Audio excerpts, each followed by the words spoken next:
Accessibility is a key issue because people with disabilities, a lot of the times they aren't that different from anyone else. And so accessibility is providing these people with the opportunity that everyone else is given. And so a lot of things like getting into a school building, that's an issue that you wouldn't think be a problem for a lot of people, but accessibility is crucial because if somebody in a disability can't get into a school building, then they're being deprived of a common opportunity. And so that is taking potentially a great potential away from the world if accessibility is not granted to somebody. I'm Jill Moore. I am on the U of I wheelchair racing team, and I am an industrial design major in my junior year.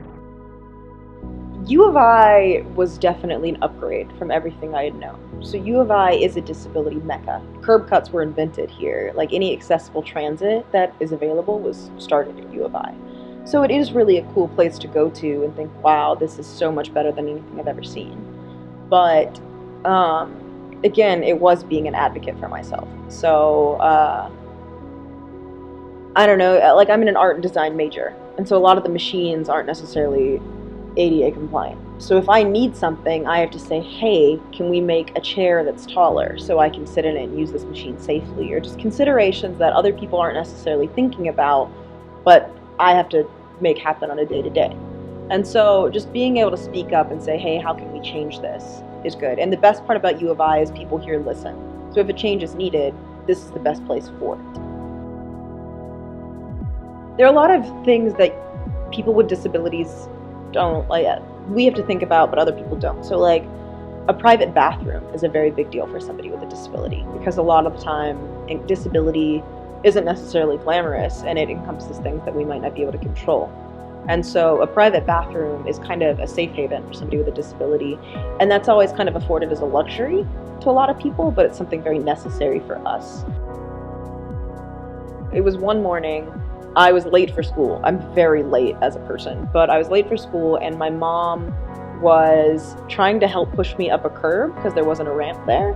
And she pushed me too hard and I just fell out. But we were late, so we didn't think anything of it. She just shoved me back in and like pushed me on my way, and somebody saw that.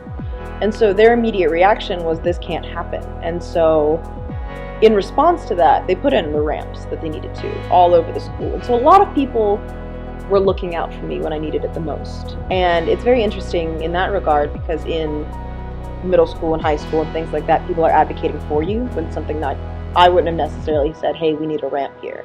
So in college, when you're on that level, you have to be the advocate for yourself.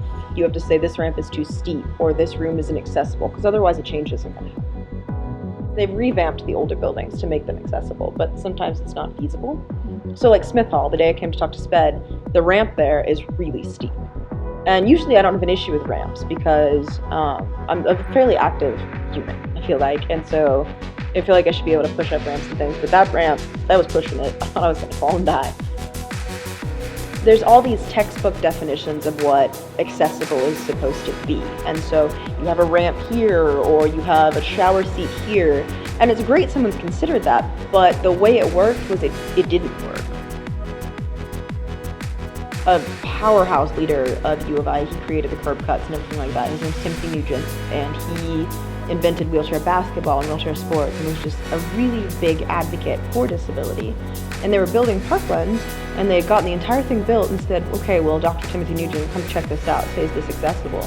And he got there and said, no, this carpet is put in the wrong way. The carpet was laid in a way that like it went against wheelchairs, and so it was very difficult for a wheelchair to push through it.